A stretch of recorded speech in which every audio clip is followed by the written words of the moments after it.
Welcome everyone, आप देख रहे हैं NTV sports roundup PSL 6 2021 special. मैं हूं आपका होस्ट ख्वाजा मुस्तफ़ा। मेरे साथ आज स्टूडियो में हैं उमर वली। वेलकम उमर, बहुत शुक्रिया। क्या हाल चाल है? बिल्कुल ठीक ठाक हैं, आप सुनाएं कैसे? ज़बरदस्त। आज हम नाज़रीन को बताते जाएं कि हम आज करेंगे मैच 7 एंड मैच 8 की coverage which was played between Lahore Qalandar and Multan Sultan and Quetta Gladiators versus Peshawar Zalmi। तो स्टार्ट करेंगे हम लाहौर कलंदर और सबसे मुल्तान पहले तो सुल्तान। बताया ना, आज हम जरा डिस्कशन करेंगे, आपस में भी जरा डिस्कशन करेंगे Definitely। दोनों मैचों के ऊपर, क्योंकि बिल्कुल। आज हम वो जो है ना ओपोनेंट एक्सपर्ट नहीं, आज आप भी एक्सपर्ट हैं हमारे साथ, आप भी, मैं भी आपसे कुछ चंद सवाल करूंगा। चलें, मुझे भी आज मौका मिल जाएगा, देखते हैं फिर कि चलें जी। आज स्टार्ट करते हैं लाहौर कलंदर और मुल्तान सुल्तान से। टॉस जीता मुल्तान सुल्तान ने, elected to field again as expected, वही चीज़ जो एक ट्रेंड सा चल रहा है, और and they one the match convincingly, chasing 157। मतलब उसमें सिर्फ मेरा अपना ज़्यादा ख्याल है कि जो उन्होंने सेकंड टाइम लिया उसमें ज़्यादा कंडीशन का वैसे फ़र्क नहीं था, जैसे मैंने आपको पहले भी प्रोग्राम में कहा था कि जब दिन में मैच होंगे तो उसमें ज़्यादा कंडीशन का ज़्यादा तो है ही नहीं ना वहाँ पे उस टाइम पे बिल्कुल कोई फ़र्क नहीं था। जो फ़र्क पड़ा बेसिकली जो आपने जो विकेटें अपनी लूज़ की हैं बड़े क्रूशल टाइम्स पे, that was the biggest difference. वो रिजवान ने सिर्फ बेसिकली ट्रेंड को देखते हुए शायद दूसरे टाइम बैटिंग ले ली थी कि दे गोना चेज इट, लेकिन मैं समझता हूँ कि जो उन्होंने डिसीजन लिया है that is a change, that is the biggest change. उन्होंने सोहेल तनवी की जगह सोहेल खान को चांस दिया और उसने बहुत he did pretty good और उसके साथ फिर कॉम्बिनेशन पे उधर दूसरी तरफ से धानी का ही ओपन द बॉल और कार्लोस ब्रैथवेट ने excellent bowling. So Sohail Khan ने जी 4 ओवरों में 24 रन दिए, no maiden no wicket, but like it was a very economical bowling. Carlos Brathwaite ने 4 ओवरों में 1 मेडन और 20 रन देके 2 विकेटें ली, व्हिच इज गुड। बैटिंग की तरफ थोड़ा सा आते हैं। लाहौर कलंदर ने पहले बैटिंग करते हुए 157 फॉर 6, स्कोर थोड़ा कम था। आई वाज एक्सपेक्टिंग कि 180, जिसने का पिछले 3-4 मैचों में ट्रेंड चला है तो 180 टच करना चाहिए, और खासतौर पे हफीज का जो आउट था वो भी एक क्रूशियल टाइम पे हो गया। मेरा इसमें बड़ा क्वेश्चन है, इसमें 2 ऐसे मैच हो गए हैं बीच में जिनमें जो है ना, वो मैं तो पूछता हूँ बेसिकली जो फिनिशिंग एंड है ना, कई बार आप होता है कि आप मिडिल ऑर्डर में हम सही खेल रहे हैं, हम आ रहे हैं इस तरफ के हम 130, मैं 130 को भी अगर 15 ओवर में लूँ तो मैं समझता हूँ कि हमारी पावर हिटिंग में कहीं ना कहीं एंड पे ओवर में वी लैकिंग इन इट। हमें किस तरह उसको इम्प्रूव करना चाहिए? क्या बैटिंग ऑर्डर चेंज कर दें, किसी को हम स्पेशलिस्ट रख लें, क्या हम उसे करेंगे?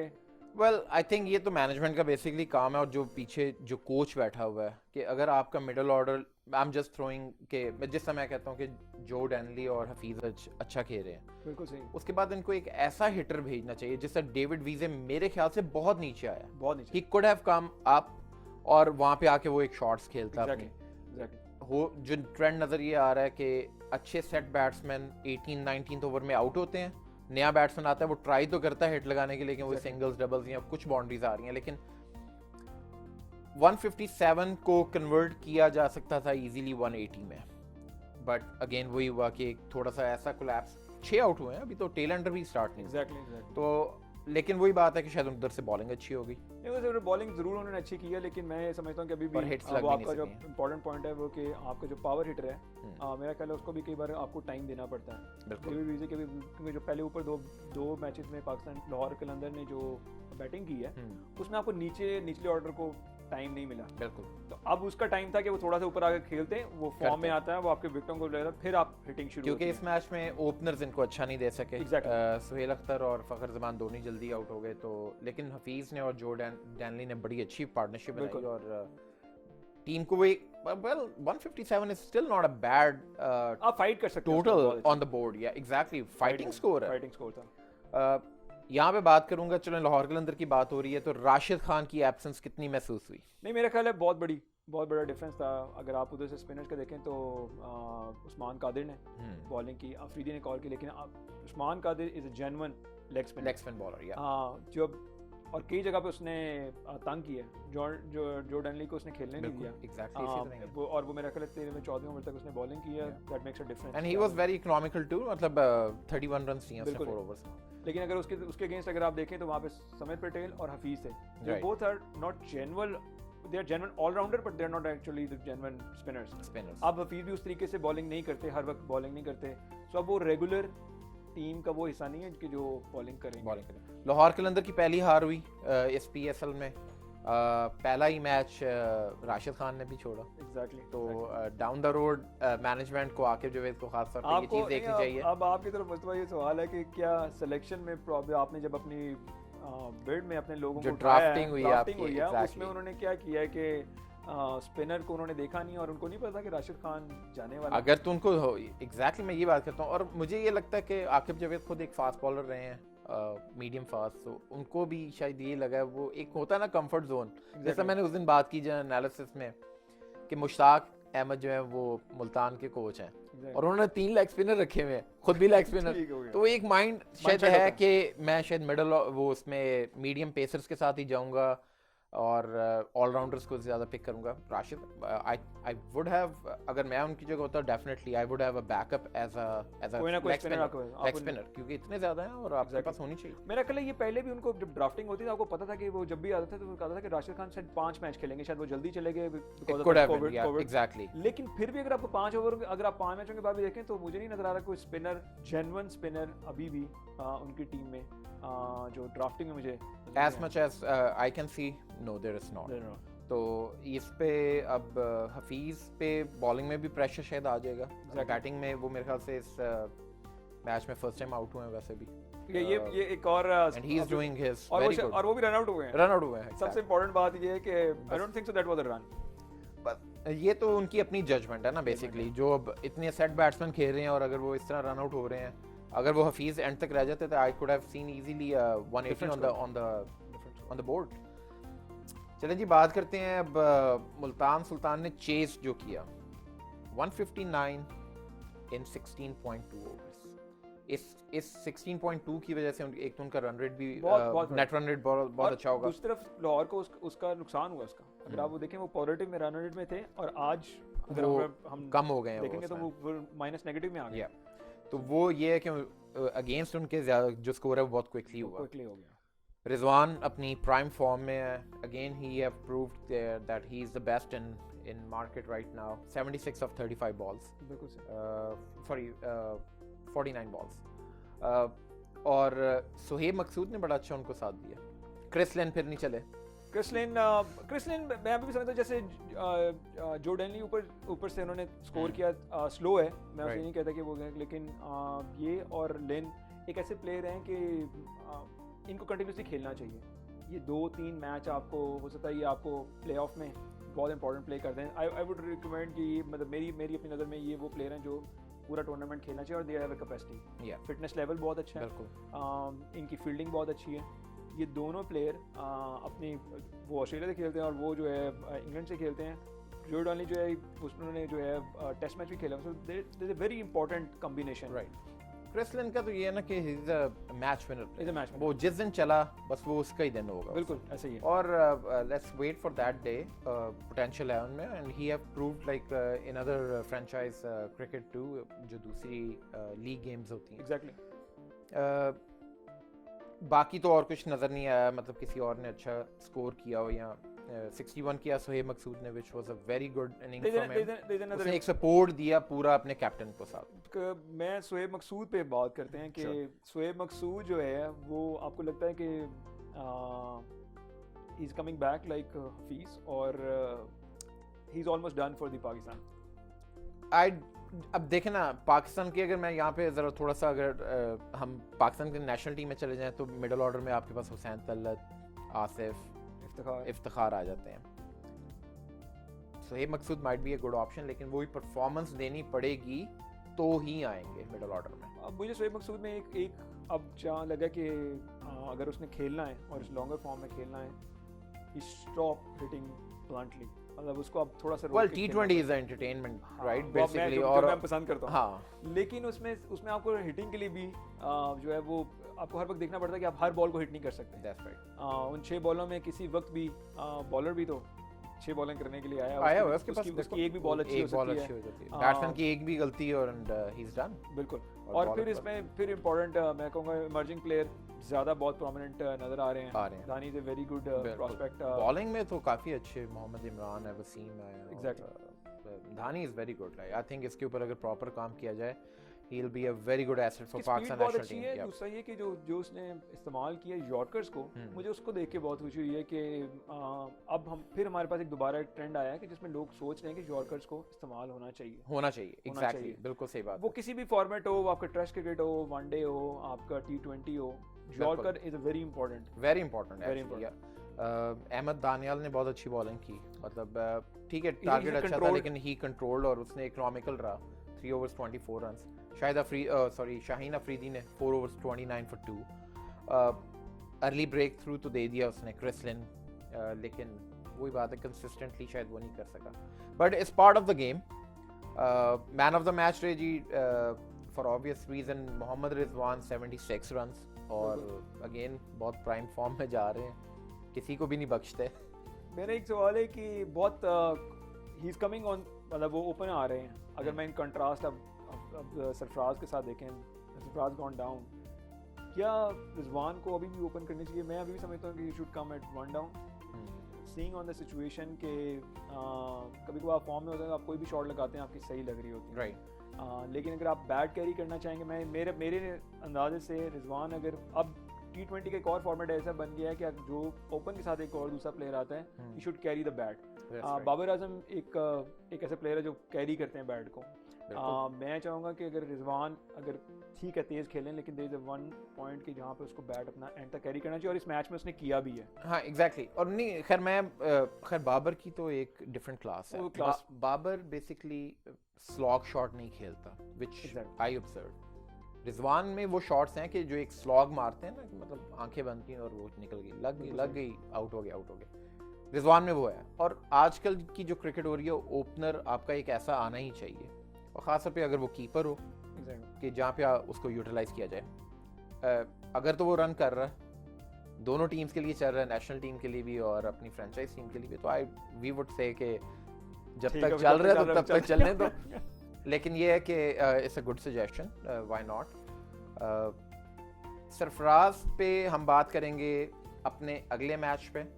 We'll just take a short break here. We'll wrap up this Lahore Qalandar and Multan Sultan. Keep watching, stay tuned, keep supporting and send us your suggestions.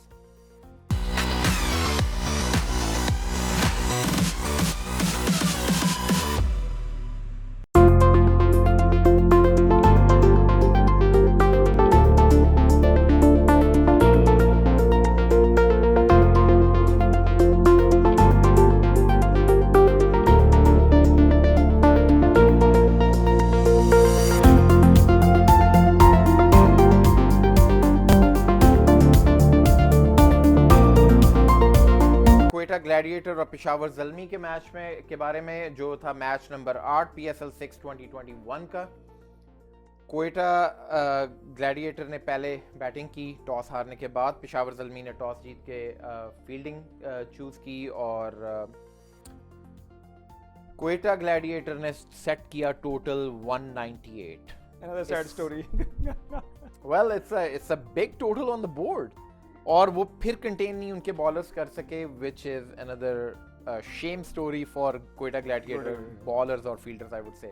Peshawar Zalmi ने चेज में 202 रन बनाए, जो फर्स्ट 200 था ऑन द बोर्ड 19.3 ओवर्स में। अभी भी 3 बॉलें बाकी थी। इस लास्ट ओवर के बारे में भी बात करेंगे, और उससे पहले बताते चलें कि जी मैन ऑफ द मैच थे Haider Ali for his quick inning of 50 run of 29। आपने कहेंगे सरफराज को देना चाहिए था, उन्होंने तो 80 किया था स्कोर। मैं अब उस पे आने लगा हूं। देखिए सरफराज ने बीइंग अ बैट्समैन अपना ये दोबारा से शो करना शुरू कर दिया कि he is doing good at number 4। अब 2 डाउन आ रहे हैं।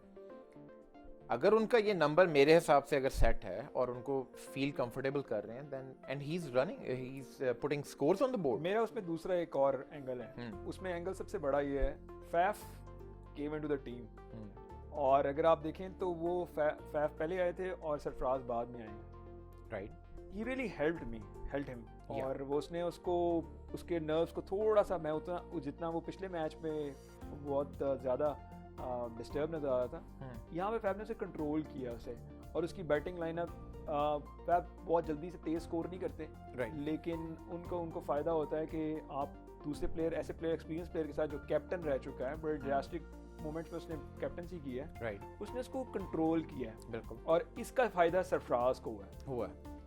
जब सरफराज के अपने नर्व्स कंट्रोल हुए और वो स्कोर कर रहा था तो उसने वही चीज नेक्स्ट बैट्समैन आजम खान को बड़ी अच्छी हेल्प आउट किया है। मतलब ये एक ट्रांजिशन अच्छा हो गया, ट्रांजिशन बड़ा अच्छा हुआ है मेरा अपने जाती, which is a good learning for जो भी देख रहे हैं, जो यंगस्टर्स देख रहे हैं, they should learn from this thing. आप देखने से भी काफ़ी चीज़ सीख सकते हैं। फैफ, अब मैं लास्ट अगर जो आपने बात की है, मे बी क्रिस गेल एक खुद एग्रेसिव बैट्समैन है, राइट, एग्जैक्टली। फैफ एक मतलब सुलझे हुए एक ऐसे बैट्समैन है कि जो एक अपना माइंड गेम में रखते हैं। एग्जैक्टली। पिछली बार जब जो खैर क्रिस गेल को रिप्लेस ही फैफ डु प्लेसिस ने किया, we'll miss his Chris Gale's blasters and entertaining innings, but जब उन्होंने 60 किया तो सरफराज ने पिछले मैच में 40 किया, which is a good start for Sarfaraz as a comeback। इसमें 81 किया ऑफ 40 बॉल्स और उन्होंने अपनी फास्टेस्ट 50 भी की 31 बॉल्स पे, and by far being a critic also for Sarfaraz. मुझे लगा था शायद कॉन्फिडेंस वापस आ गया, बहुत सारी चीजें चेंज हो जाएंगी एकदम से, बट बैटिंग में तो वापस आ गया। अभी जब हम फील्डिंग वाली साइड पे जाते हैं फिर बात करते हैं, लेकिन आई थिंक सरफराज की ये बेस्ट इनिंग थी and he played really good, confidently खेल रहे थे और साथ यंगस्टर आजम खान को भी उन्होंने चलाया, which is a very good sign being a captain out in the field. और आप जिस तरह एक कैप्टन का रोल होता है कि आप दूसरे नॉन स्ट्राइकर पे या जो स्ट्राइकर पे भी है वो और अच्छी स्ट्राइक कर रहा है उसको आप साथ लेके चलते हैं। exactly. एकदम सडनली मेरा अपना ख्याल है एक और चेंज, मतलब सडनली के बाद टीम में चेंज भी आया ना, आप देखें फैफ अंदर आए और गेल वापस गए और डेल स्टेन भी टीम, डेल स्टेन का कमबैक हुआ, दैट्स अ न्यू, बिल्कुल। और देखें दोनों साउथ अफ्रीकन अंदर आए। अब बॉलिंग में आएंगे कि फैफ ने भी डेल स्टेन को काफ़ी कंट्रोल नज़र आया कि कर रहे थे वो बॉलिंग के दरमियान में काफ़ी। पेशावर ज़ल्मी की तरफ से Mohammad Imran, again a very good emerging player, 4 overs 25 most economical वही रहे। साकिब महमूद ने भी जो ओवरसीज प्लेयर हैं 4 overs 34 for 3 विकेट तो मिली लेकिन स्कोर इकोनॉमिकल इतना तो नहीं रहा, बट अंडर 9 रहे, which is not that bad. जहाँ पे 198 हुआ है तो वहाँ पे इन दोनों बॉलर्स ने बड़ा अच्छा कंटेन किया इनको। अच्छा, इसमें एक और बड़ा मज़ेदार कॉम्बिनेशन आता है कि अगर आप देखें तो पेशावर ज़ल्मी में जो है Hashim Amla is in their और वो इन दोनों के खिलाफ मतलब इनके साथ खेल चुके हैं, राइट। तो उनको अच्छा बुरा पता है कि कहाँ पे किसको क्या करना है। मैं कहता हूँ ये चीज़ें भी कई बार ना मैनेजमेंट में हेल्प कर जाती हैं। देखिए मैं यही बात करता हूँ कि हमेशा माइंड आपका जो है ना, जिस टीम में आप खेल रहे हैं, आपके ओपोनेंट क्या है, आपका एनवायरनमेंट क्या है, कहाँ से आए हैं, आपका वर्क जो है ना, अब मैनेजमेंट का तो काम ही है, यही काम है, राइट। अब मोइन खान बाहर अगर क्वेटा ग्लैडिएटर के बैठे हुए हैं, ही शुड हैव नो कि पिछले मैच में क्या गलतियाँ हुई हैं, एग्जैक्टली। और इसमें अगर 198 करके दोबारा हम हार गए हैं तो बॉलर और कहाँ पे हो रही है। खैर अब कैप्टनसी पे बात कर लेते हैं थोड़ी सी। वहाब रियाज ने बॉलिंग में कुछ नहीं किया, Wahab Riaz same as it is, exactly. मेरे ख्याल से तो ही इकोनॉमिकल बॉलर तो बिल्कुल भी नहीं है। मतलब अभी भी मैं समझता हूँ कि the longer run Peshawar Zalmi को जीत भी जाएं तब भी सोचने की ज़रूरत है कि आया आपने एक ऐसे प्लेयर को खिलाना है जिसका जो खुद परफॉर्म नहीं कर पा रहा लेकिन टीम का सारा बोझ उसके ऊपर पड़ता है। गो के उन्होंने एंड पे टेलस्टेन को 2 छक्के लगा दिए, लेकिन देखें वो गेम चेंजर छक्के हैं, लेकिन क्या आप उसकी जगह एक बेहतर बॉलर ले सकते हैं जो इतना स्कोर ना खाए और आपको पे इतना प्रेशर ना पड़े।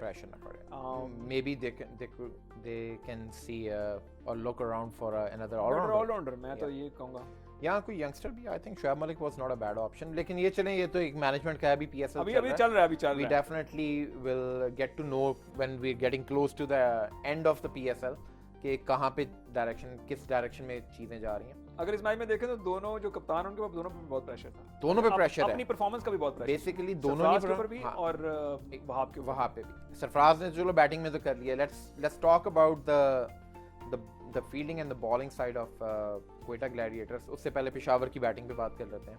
कंसिस्टेंटली हमने नजर भी आ रहा है कि middle order and the top order are firing runs.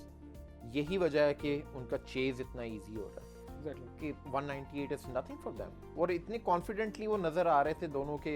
जैसा हैदर अली ने इनिंग खेली, शुएब मलिक उसको साथ लेके चला। देखिए मैंने ये जो पहले आपको बात की थी फैफ के साथ सरफराज का होना, सरफराज का बाबर आजम उसके साथ आजम खान के साथ होना, और इसी तरह ये ट्रांजिशन अगर आप दूसरी तरफ देखें तो शुएब का हैदर के साथ होना, बिल्कुल एक एक्सपीरियंस प्लेयर का साथ खिलाना बहुत जरूरी है। I totally agree on that. ये एक बड़ा कॉम्बिनेशन जो है शुएब मलिक एक ऐसा प्लेयर है जो पहले 10-12 रन जो है वो आपको इधर उधर करके करेगा। हैदर अली एक ऐसा प्लेयर है जो पहली बॉल पे आके आपको स्टार्ट कर देगा, खेलना शुरू कर देगा। मतलब उसका strike rate always from the first ball आपको यही होता है कि 100 प्लस ही रहेगा। तो शुएब मलिक ने सोचा था कि मैं एंड तक खेलूंगा। मतलब वो अगर आप उसकी तो वो एक स्टेडी इनिंग चल रही थी, लेकिन हैदर उधर से ब्लास्ट कर रहे थे, तो जब जरूरत पड़ी तो शुएब मलिक ने फिर मारा। और बात फिर वही हुई कि बैक टू बैक फिर विकेट्स निकल गई। एग्जैक्टली। और फिर वो एक प्रेशर सा आ जाता है, लेकिन वो रदरफोर्ड उनके अगर आप सारी इनिंग में देखें तो सब ने एक अपना अपना रोल एग्जैक्टली देखें। आप स्टार्ट ओपन से देख लें कि इमाम ने वही स्टार्ट दिया जो that's why exactly that's why he is in the team। मेरा सिर्फ है कि आप क्या हैदर को समझते हैं कि हैदर को 50 करने के बाद क्या खड़े रहना चाहिए था, उसको सोचना चाहिए था कि वो मैं हैदर की इस चीज से थोड़ा सा जरा है कि he is a very good talent जिसको पता है कि मैंने कहाँ खेलना है, कितनी देर और उसके पास शॉट्स भी हैं, कितने देर आपने 50 कर लिया है, क्या फिनिशर नहीं होना चाहिए था? डेफिनेटली ऐसे यंगस्टर्स को अब जिसका कोच है या कोई भी इसकी मैनेजमेंट से इनको बताए, सैमी है खुद भी, शुएब मलिक है, they should train them to tell them कि 50 इज नॉट योर टारगेट। आपने जब एक टारगेट रीच कर लिया, अपना गोल के 50 किया, टीम के लिए किया और बड़े अच्छे स्ट्राइक रेट पे किए, then just move on and cross the line with a winning shot. आपके एक मेन बैट्समैन के आउट होने की वजह से जो बाकी टेल एंडर्स पे या मिडिल ऑर्डर पे प्रेशर आता है, उसका बहुत ये शुक्र करें कि नीचे से रदरफोर्ड मार गया। That's our X factor. Exactly. मेरा X factor मैंने आपको बताया था कि बिल्कुल, और मेरा X factor हैदर अली था। तो नीचे से जी रदरफोर्ड ने 36 किया on off 18 balls only. Wahab ने आके एक थोड़ा सा फिर गेम चेंज कर दिया जब शुएब मलिक और हैदर अली आउट हुए। 20 रन्स ऑफ 8 बॉल्स, जो डैरन डेल स्टेन को 2 छक्के जो लगे ना 19th ओवर में। उससे पहले बात कर लेते हैं, बड़ी मजेदार है सरफराज ने किया काम कि उसने किया है कि जब हमने पिछले मैच में देखा था कि उसने नवाज उनका प्राइम बॉलर है, मैं जब से PSL देख रहा हूँ नवाज वो कोटा ग्लैडिएटर, और वो उनका प्राइम हमेशा बॉलर है। वो नया बॉल भी करता है, वो पुराना बॉल भी करता है, बॉल को स्पिन भी करता है। उसने पहले लाहौर के खिलाफ उसने कराया था और उसने 2 ओवरों में 8 रन दिए थे। बिल्कुल। इस मैच में आपने 2 ओवरों में 13 रन दिए नवाज ने, और वो दोबारा कभी वापस ही नहीं आया बॉल करने के लिए। 19 ओवर 19.3 ओवर्स हुए। 19.3 ओवर। अब ये भी नहीं कह सकते जी 13 ओवरों में उन्होंने चेज कर लिया तो अभी ओवर थे, तो मैं सोच रहा था आई थिंक कि सरफराज के पास इतना प्रेशर है, may be he is just having everything in his plate, और उसकी प्लेट जो है ना वो ओवरफ्लो होना शुरू हो गई।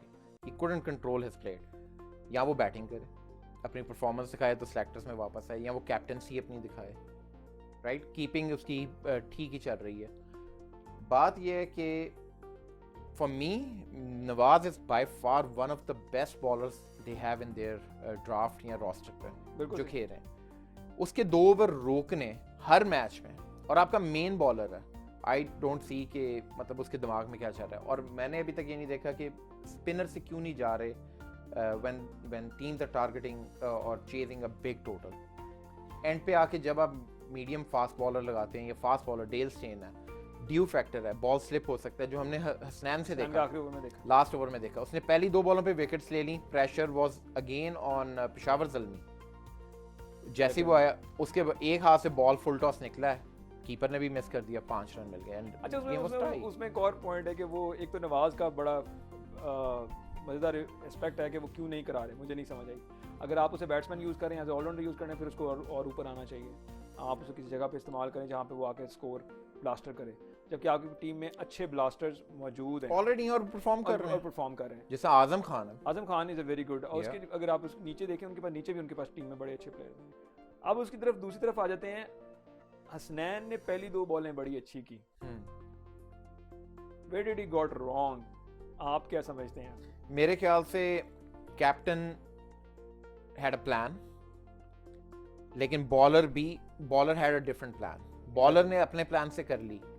जैसे उसने ये देखा, जहाँ तक मैं सोचता हूँ, बीइंग अ क्रिकेटर ऑल्सो, ये मैं ऑब्जर्व करता हूँ, जैसे ही सरफराज ने ये देखा कि एंड चेंज हो गया और रदरफोर्ड सामने आ गया, और उसने पता नहीं अब कौन सा प्लान हसनैन को बताया, why he did go to him. जब उसने पहली 2 बॉलों में विकेट लिए, गिव हिम तक दैट कॉन्फिडेंस कि तुम ठीक कर रहे हो, whatever is in your mind, keep doing that. अब आप जाके एक बॉलर को, अगर मैं बॉलिंग कर रहा हूँ और मुझे अब प्लान बताओगे नहीं, उसको तुमने जो सोचा वो छोड़ दो, तुमने ये करना जो मैं तुम्हें बता रहा हूँ, तो आप डबल माइंड हो गए ना। And it could have been anything, वो विकेट भी आ सकती है। प्रेशर बहुत क्रिएट कर रहे हैं। एग्जैक्टली, ये नजर आ रहा है कि आप बिल्कुल ठीक है, मुझे भी ये नजर आ रहा है कि सरफराज बहुत प्रेशर क्रिएट करते हैं। हालांकि अब मेरे हिसाब से उनको थोड़ा सा चेंज आएगा।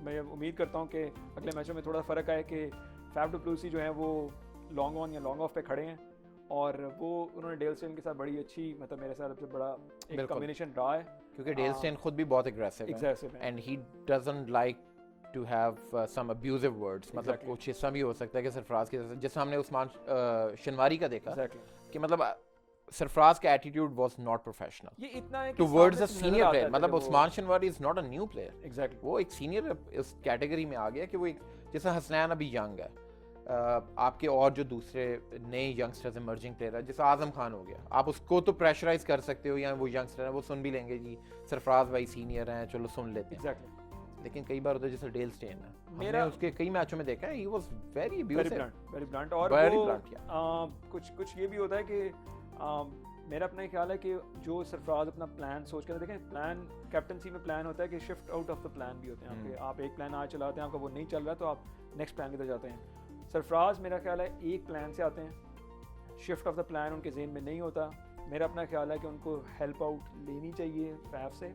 अब तो खास पता नहीं, वो मुझे नहीं पता कि वो उनके वो हैं क्या कहते हैं उस कैपेसिटी में है कि नहीं है, लेकिन मुझे जो मैच से मुझे नजर आया, he looks a senior player जो टीम में आके आपको हेल्प आउट कर सकता है। बिल्कुल। फैफ जो है वो इन विकेटों पे अभी खेल के गए हैं, दोनों ये आपके वेन्यूज़ हैं, लाहौर में भी और कराची में भी, तो उसका एक बड़ा अच्छा एक्सपीरियंस उसका हो गया है। वो पहले भी वर्ल्ड जो पाकिस्तान टीम आई थी, जो वर्ल्ड 11 आई थी, उससे कॉम्बिनेशन एक्सपीरियंस है उसको पता है एक्सपीरियंस ऑफ क्रिकेट। और मतलब उनकी आते साथ जो फर्स्ट इनिंग है वो भी इज वेरी गुड, मतलब 37 रन्स किए उन्होंने 26 बॉल्स पे, and he give that start and confidence to Sarfaraz to reach him to that performance of 81। नहीं वो तो अब जैसे मोहम्मद नवाज है, आई डोंट, मतलब मुझे वो बात हजम ही नहीं हो रही एक किस्म की कि मोहम्मद नवाज के 2 ओवर रोकने का क्या मकसद है। Is he playing just for those 2 overs, या शुरू में करा लो या मिडल में करा लो। एग्जैक्टली। क्योंकि एक मैच में जब लाहौर कलंदर के खिलाफ उन्होंने स्टार्ट किया था, सिर्फ 2 ही ओवर कराए, वापस आए ही नहीं मैच में। उसके बाद अब इस मैच में वो एज अ बॉल चेंज करके आए, मिडल ओवर्स में आए, लेकिन फिर वही 2 ओवर कराए। अगर उन्होंने 6.5 के हिसाब से 2 ओवर कराए एवरेज पे, तो why not just keep giving him the option and bowling, get the bowler and get the wicket. Breakthrough ना भी मिले लेकिन एक प्रेशर रहता है बैट्समैन का। सबसे अच्छा फायदा है, अगर आप ये भी ब्रेक थ्रू से ज्यादा फायदा ये है कि वो ये सोच रहे हैं अगर कि स्पिन नहीं हो रहा, ना भी स्पिन हो, नवाज एक ऐसा बॉलर है जो आपके लेफ्ट आर्म से आपको स्ट्रेट बॉलिंग बहुत कराते हैं। वो इसका बहुत स्किड होता है। ये इवन तो ये अगर आप देखें तो मेरा ख्याल है ये कराची के जो हैं हमारे ऑलराउंडर इमाद वसीम, उनसे बेहतर बॉलर है। यस, ये उससे ज़्यादा बॉल बेटर देन हिम, ये उससे बेहतर स्पिन करते हैं, नया भी करता है और पुराना बॉल भी करता है। तो मेरा ख्याल है कि नवाज को इस्तेमाल करना बहुत ज़रूरी था। दैट मिस्टर ट्रिक या मेरा ख्याल है कि दूसरे उनके पास लेग स्पिन बॉलर थे जाहिद महमूद वाज गुड। मतलब अगर आप उसे देखें तो उसका T20 में जो उसका मतलब जो उसका वैसे एक्सपोजर है जो फर्स्ट क्लास क्रिकेट में, वो उसका यूज हुआ है। उसने पहला जो बोल्ड किया था दैट वाज और इकोनॉमिकल भी रहे, 4 overs 32 runs and he took 1 wicket. लेकिन मुझे उनका थोड़ा सा स्टाइल लगा है कि अब वो ज़्यादा फ्लिपर्स और गुगली की तरफ हैं, जैसा इमरान ताहिर करते हैं। Basically he is coming towards के वो शायद पाकिस्तानी टीम में अनाउंस भी हुआ कि शायद he is gonna be using as a test bowler too. तो वो बड़ा अच्छा आएगा कि वो यासिर शाह के रिप्लेसमेंट है। आई वाज जस्ट थिंकिंग कि इमरान कादर शायद, लेकिन no, good to know and we wish all the players a very good luck कि उनका फ्यूचर ब्राइट है। खासतौर पे इमर्जिंग प्लेयर्स को आगे आना चाहिए और इनको सपोर्ट भी करना चाहिए। बीइंग अ कैप्टन, कोई suggestion, just one quick suggestion for Sarfaraz? मेरा ख्याल है सिर्फ अपने आप को आप थोड़ा सा ज़रा काम डाउन करें, क्योंकि एग्रेसिवनेस में हम ये होता है कि हमें बहुत सारे फिर प्लान्स, बॉलर का प्लान निकल जाता है, अपना प्लान निकल जाता है। There is a very good help, Faf du Plessis उनके साथ हैं। मैं समझता हूँ कि उसको यूटिलाइज करना बहुत ज़रूरी है। इवन तो मैनेजमेंट को इस जगह पे मेरा ख्याल है मैनेजमेंट को थोड़ा सा टेक ओवर करना चाहिए, क्योंकि अगर आपके साथ फॉरेन प्लेयर्स भी खेल रहे हैं, दे आर टू सीनियर, यहाँ आपके पास प्लान है, आप एक प्रॉपर वाइस कैप्टन या एक आप किसी बंदे को दें कि अथॉरिटी दें कि वो सेकंड प्लान में या आप डिस्कशन कर सकें। मैंने देखा है कि हर बार फैफ उनके साथ डिस्कशन में मौजूद थे उसमें, तो मेरा ख्याल है शायद मैनेजमेंट ने थोड़ा सा इंडल्ज किया, और मेरा ख्याल है कि वो थोड़ा सा जरा और डाउन द रोड में भी फैफ डु प्लेसिस अगर वो ग्राउंड में रहते हैं तो he will help him out. At the end पे जो है वो मेरा ख्याल है शायद आमिर सोहेल उनका इंटरव्यू भी किया था और उनको एंड पे सारा कुछ कहने के बाद कि आपकी अच्छी बड़ी फॉर्म है, लेकिन उन्होंने एंड पे उनका कि थोड़ा सा जरा ठंडे में, तो ये चीजें बड़ी, ये तो नहीं कहा हाथ होला रखो बस कह भी सकते थे, मेरा ख्याल है वो शायद यही कहना था, लेकिन वो कुछ इंग्लिश में उन्होंने कहा तो शायद वो कंटेंट जो अल्फाज है वो ठंडे पड़ गए। ठीक है जी। नहीं, थैंक यू उमर। ये था जी हमारा इन 2 मैचों का analysis post game. Hopefully we will see those more performances down the road. जो आगे आने वाले मैच है will cover more matches in our few coming episodes down the road. We would like to thank you our sponsors, Ayla Sheikh Realtor, West 14 Dental, Nexus Heating and Cooling, Edible Arrangements. Thank you guys. Keep watching, keep supporting, send your suggestions. See you next time and take care, stay safe.